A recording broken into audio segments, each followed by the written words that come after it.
Hey, what's happening everybody? In this video we're going to be doing my February book haul, and since I have a bunch of empty shelves, I went a little bit crazy and got 50 books in February. And these are split up between fantasy, history, and just other nonfiction books. And I'm really excited. I've got 5 of them finished already, so I'll get through them at some point. And there's also a couple extra specials towards the end. Hope you'll enjoy, and let's get started. To start things off, let's go over the fantasy books I picked up, and I'll do the ones you might have already seen in the other book hauls I've done for the month of February. But I have the Six Gun Tarot by R.S. Belcher because I want to read a Western fantasy, and the cover just looked awesome, so I picked it up. And I seem to do that a lot especially with fantasy books. If the cover looks really cool, I tend to pick it up if it's a good price, even if I've never heard of the author. Just like what I did with In the Shadow of the Gods by Rachel Dunn. It has a pretty sick, like Norse-looking berserker, basically, with a polar bear skin that he's wearing, which is pretty awesome, and that's why I picked it up. This next book I was really looking forward to reading because I heard so many good things about it, and it's The Lies of Locke Lamora by Scott Lynch. I was kind of a little disappointed with this edition. I thought it would be like really cool because it was like the 10th anniversary edition and all, but it's kind of hard to see. But the book itself was not disappointing. I gave it 5 stars, and a review will be forthcoming. I was somewhat disappointed with The Grimm Company by Luke Scull, but I wasn't disappointed enough to give up on the series, so I picked up The Sword of the North. I'm really enjoying The Black Company by Glenn Cook, so I picked up the 3rd of 4 omnibus editions of The Chronicles of the Black Company. I'm a really big Robert E. Howard fan, so when I did that used bookstore book haul, I picked up 3 paperback volumes of Conan the Barbarian. I think one's by Robert E. Howard, the other 2 are modern or more recent authors that also continued the Conan storyline. And for $1 a piece, I figured I couldn't go wrong. Another series that everyone seems to enjoy a lot for the most part is the Witcher series. So I picked up The Last Wish. Haven't started it yet, and I haven't played the Witcher games, but I'll definitely... everyone seems to portray Geralt as like a really sick character, so definitely looking forward to reading it. Also, at that used bookstore, I picked up The Grand Design by John Marco. Know nothing about the series, which is of Tyrants and Kings, but the artwork looked really cool, so I picked it up. It's the 2nd book in the series, so I also picked up The Jackal of Nar off eBay, and I've read the 1st chapter, and it's pretty good so far, so definitely let you guys know how it's going. When I was looking up The Jackal of Nar by John Marco, I found out that he also had written another series, which is the Bronze Knight series, and I picked up I picked up the whole trilogy. I really love the artwork that he has for all his books, so I just picked them up. This series is really huge. This is I think the smallest one of the 3, but I picked up The Eyes of God and looking forward to reading it. And I haven't decided yet if I'm going to read this series or of Tyrants and Kings first. The 2nd book in the trilogy is The Devil's Armor, and that artwork is just awesome. And lastly, we have The Sword of Angels, and just look at it. It's great. So pretty much this artwork is why I picked up this series, and I hope the content is as good as the artwork. Alright, this next book I'm a little nervous about reading, even though I can't really get to it just yet, but it's Words of Radiance, which is the 2nd book in the Stormlight Archive by Brandon Sanderson. These books are just huge, and I know I have to read The Way of Kings first, and a lot of people are saying I gotta read some other books in his Cosmere universe thing, but I don't know if I'll actually read them in the proper order or not, just because this series looks like the most interesting to me, so I'll probably just read the Stormlight Archive. But anyways, they're huge books. I don't know when I'll get to it, but I picked this one up on a good deal, even though I don't have The Way of Kings yet, so I figured I probably should pick it up while it's on sale if I'm ever going to read it anyways. So there's that.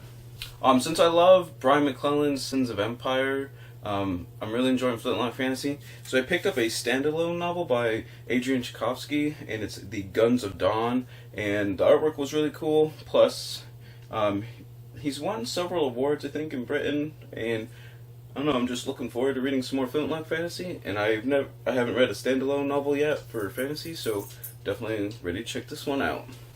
All right, so let's go on to the nonfiction books that are not primarily focused on history, I guess, or aren't like what you'd call standard history works, anyways. But the first one I picked up at that used bookstore was Harry Potter and Philosophy. I minored in philosophy in college, so it's definitely an interest of mine, and I'm definitely ready to check this one out, see what it's all about. I picked up A Brief History of Vice, How Bad Behavior Built Civilization by Robert Evans.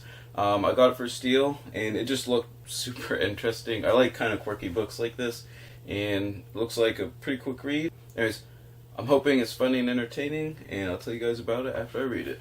I picked up The Ivory Vikings by Nancy Brown, which tells the story, I guess, of the Lewis chess pieces, which I believe were found in like the 1800s on an island in the Hebrides or something.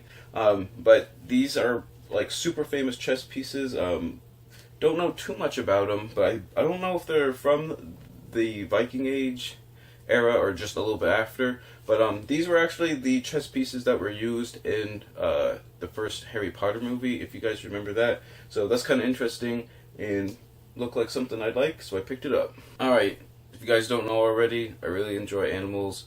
My wife and I have 4 pets, so I'm going to start a nonfiction book section in my library on like biology and zoology and animals and that sort of thing. And at that used bookstore I picked up When Elephants Weep, and it looks really interesting. It's like one of the first popular science books on the emotional lives of animals and that sort of thing, and proving that, you know, they have feelings and emotions and that sort of thing. So it looks interesting, and I'm definitely going to read it. Now, in a similar vein to When Elephants Weep, I picked up Animal Madness by Laurel Brightman for I think like $1.50. I believe this book also will discuss how animals think and feel and behave and have emotions and that sort of thing. So it's pretty similar to the other one. So I figured I couldn't go wrong anyways for $1. So I'll tell you guys about it after I read it. This next book is actually a book my wife Courtney picked up, and she's in love with birds, and she picked out The Thing with Feathers by Noah Stryker. And this book looks really interesting. I might read it after she does, and it seems to deal with the different kinds of the different kind of intelligences that birds demonstrate. And basically talks about how smart birds are, even if it's in a different way than humans are.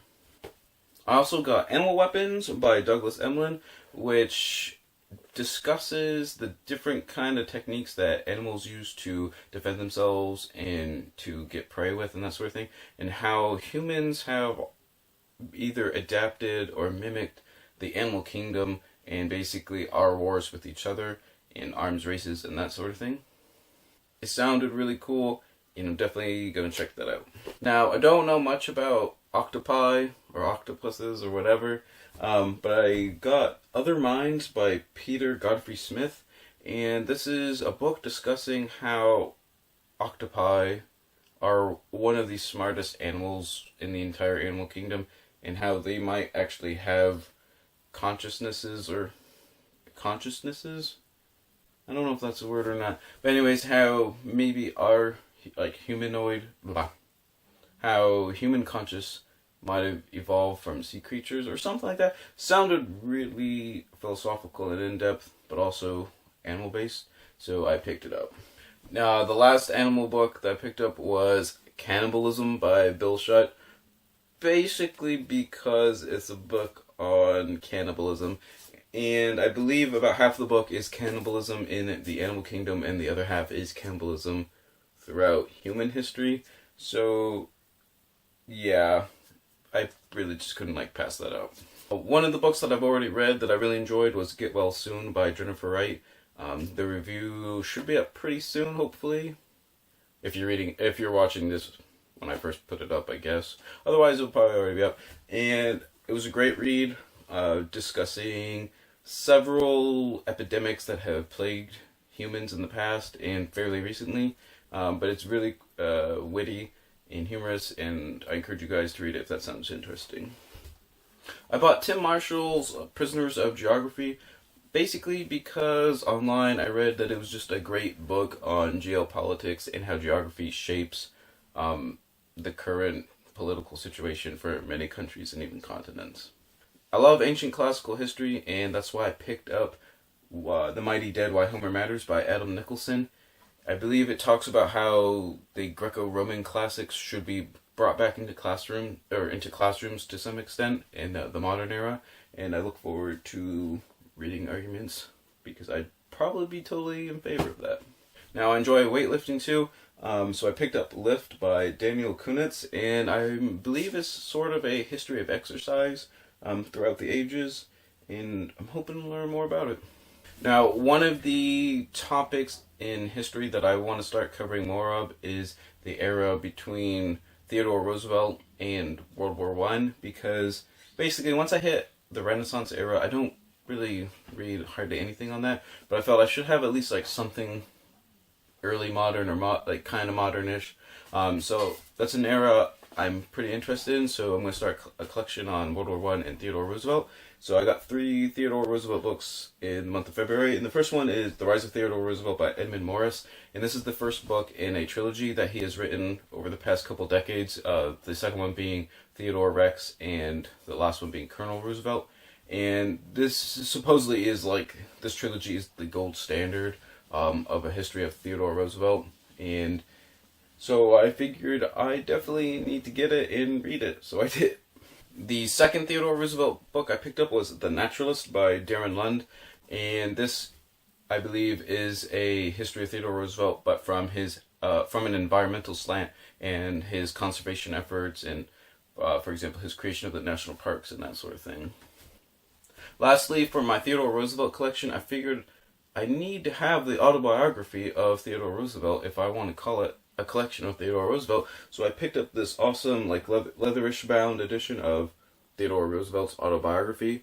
This is by Palladium Press, and I love leather-bound books. I don't have too many, but I love Folio Society books here, and it just looks really great. It's got that nice, like, raised spine to make it look kind of antique and that sort of thing, and it's really cool. I've started it.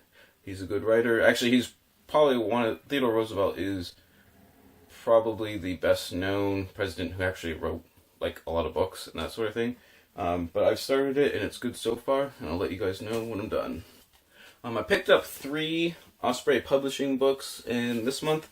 If you guys don't know what those are, they're small little novella book type things with lots of illustrations and pictures, and they get into the nitty gritty of very specific history and military topics.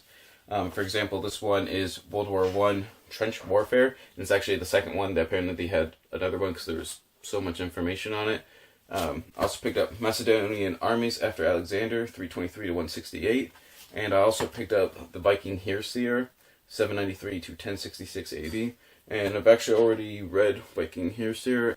Just let me know if you guys want to see me give reviews of these Osprey publishing books. They're kind of small, but they are really interesting. Some are better than others. But yeah, if you're interested, just let me know, and I'll start doing reviews of them as I read them. Now, this month of March, I'm participating in the Irish Readathon, and one of the books I selected for that was The Wars of the Irish Kings. I got the title right this time, by David McCullough. I don't know too much about Irish history, but yeah, this will definitely be a good addition to my history collection. I picked up another very short introduction by the Oxford University Press. I have, not a lot, but I have about maybe like 15 or so. This one is The Roman Empire by Christopher Kelly. I read the Roman Republic very short introduction. The quality of the book definitely depends on the author at hand and how well they are at condensing information to like a small book and that sort of thing. But I like collecting them. They're really interesting books. Usually they're really good. So it was on a good deal, so I picked it up. Another smallish history book that I picked up was The Greeks by Kitto, or HDF Kitto. This is supposedly a classic of Greek history, I believe from the 60s. I've never read it before, but I picked it up at that used bookstore for about $1. So definitely a steal, and I'm going to read it eventually. In the book outlet haul I posted a little bit earlier, I picked up 3 Roman history books. The first one is The Gladiators by Mayher, The Death of Caesar by Barry Strauss, and probably going to be my favorite, Hannibal by Patrick Hunt. I love the Punic Wars. I have a small collection going on that topic, and I'm definitely looking forward to getting a chance to read this. Now, I saw a lot of people doing dollar store book hauls, so I went to the nearest dollar store from my house. I didn't really find anything. I picked up one book, Shakespeare's Restless World, Portrait of an Era, and 20 Objects by Neil McGregor, and he's known for A History of a World and 100 Objects. I honestly don't know if I'll read it, but I figured for $1, I might as well pick it up, and maybe if I really can't decide, maybe I'll just pick this one up until I think of something else to read. My friend Tim was reading The Greatest Knight by Thomas Asbridge, and this is about this is a history of William Marshall from medieval England. He sounds like an interesting person, and I don't really know too much about him. Just kind of like a really vague kind of sketch. So I picked this up, and I'll let you guys know how it is. At that used bookstore, I also picked up The Druids by Barry Ellis. I don't have any books on the Druids, or specifically on the Druids, so I thought it'd be a cool book to pick up, and so I did. Another Roman history book I picked up was Mary Beard's SPQR History of Ancient Rome. It was okay. I got a video of my review of it, and I'll put it down below. It's definitely highly rated. Basically, anything Mary Beard puts out is going to be considered like a quasi instant classic at this point in her career. But yeah, if you've never read anything on ancient Rome and you're looking to do so, this probably would be a good introductory text on the subject.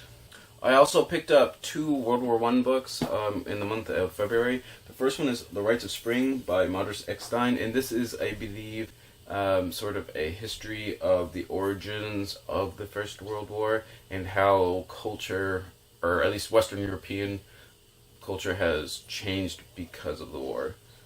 I also picked up A World Undone by G.J. Meyer, and I just barely finished it in the month of February, and I have to say this is probably the best one-volume work of World War I that I've read so far. It's a pretty big book, but it's a great read, and I'm definitely going to have a review of it coming pretty soon, and I highly recommend it.